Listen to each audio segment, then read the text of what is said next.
Boa noite, galera. Rafael Oliveira falando. Hoje eu quero falar sobre dieta e coluna. E, na verdade, dores na coluna, que é uma das maiores queixas médicas e é o que as pessoas mais se interessam em saber. Eu tinha pensado em fazer uma abordagem sobre anatomia da coluna vertebral para vocês entenderem melhor, só que fica um negócio muito complexo, muito maçante, muito chato, e até porque eu queria fazer depois um vídeo mais detalhado, aí não uma live, mas sim um vídeo mais detalhado, onde vai ter desenhos e ilustrações, tornar mais fácil entender. Então eu resolvi fazer uma abordagem um pouco mais dinâmica sobre como se divide a coluna para entrar no que eu quero dizer efetivamente sobre dieta e ficar um negócio mais claro e mais didático para vocês entenderem. A coluna ela é composta, obviamente, por osso, que se chama de vértebra, pelo disco, que nada mais é que um amortecedor entre as vértebras, e por ligamentos que prendem um osso ao outro. Ao redor de tudo isso está a musculatura e passa por dentro do osso, esse é o objetivo dele, as raízes nervosas e a medula. Então ela é dividida basicamente em duas partes, a parte óssea e muscular, que a gente chama de ósseo muscular, e a parte nervosa, que são as raízes nervosas e a medula espinhal. O osso, e até por isso a gente consegue se movimentar, ele é articulado por articulações que a gente chama de faceta, é o nome da articulação da coluna.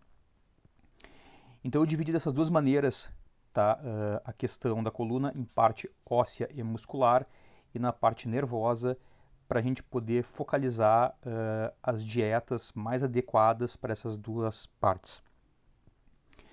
Então, para começar, uma das grandes causas de dor lombar é processo inflamatório nas articulações da coluna. O que eu quero dizer com isso é que, aliás, tem um estudo sobre isso aí depois no vídeo que eu vou fazer, eu vou botar referência para quem tiver interesse. A dor na coluna ela tem uma forte relação com o status corporal inflamatório. E o que seria um status corporal inflamatório? Só uma pausa.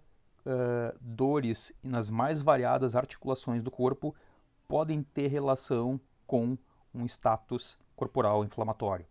O que seria um status corporal inflamatório? A gente tem no corpo um mecanismo de defesa que se chama sistema imunológico. Então, tudo que é substância que não é reconhecida como uma substância, digamos assim, amigável, ela desencadeia uma reação inflamatória que nada mais é que um processo de defesa do corpo contra uma substância ou uma entidade estranha. Quando começa, digamos assim, essa guerra corporal, essa defesa do corpo contra uma substância que não é reconhecida como amigável, gera substâncias que são substâncias que acabam sendo danosas aos órgãos do nosso corpo. A gente chama essas substâncias de citocinas inflamatórias. Eu gosto de escrever aqui, até para simplificar, e quem quiser, deixa eu conseguir aqui, para ficar mais, digamos assim, marcado. Citocinas. Vocês podem ter mais ou menos ideia aqui, não ficar só falando ao vento aqui, difícil de entender. Citocinas inflamatórias. Então, as citocinas inflamatórias, elas nada mais são que substâncias que são criadas quando o corpo entra em contato com uma substância, digamos assim, não amigável.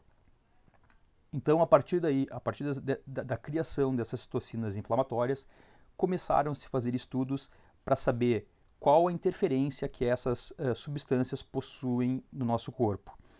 Um desses estudos, que vai estar citado no vídeo que eu vou fazer, ele fez uma análise de pessoas com dor na coluna vertebral.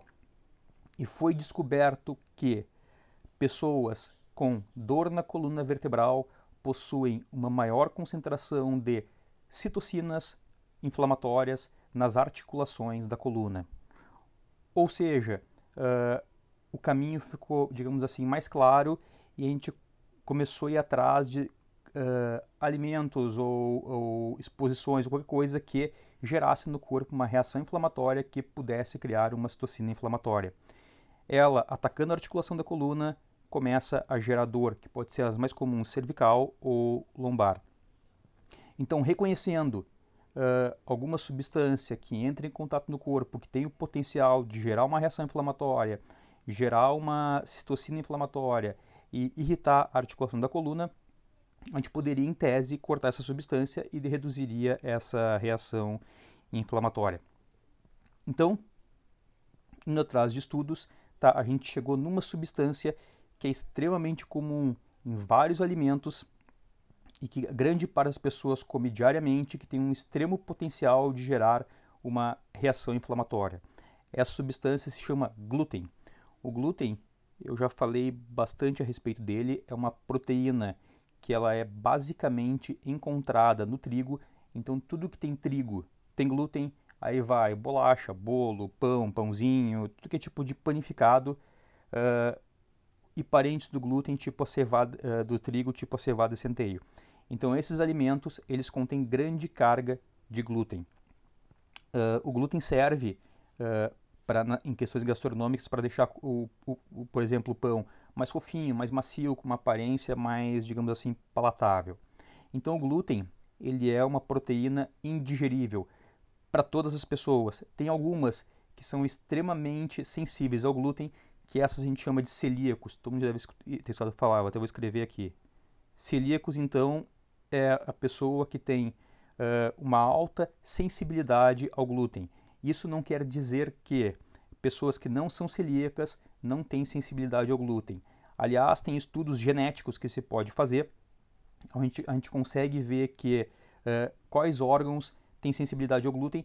Quase a maior parte das pessoas tem algum grau de sensibilidade ao glúten, e o órgão que mais tem sensibilidade ao glúten é o cérebro.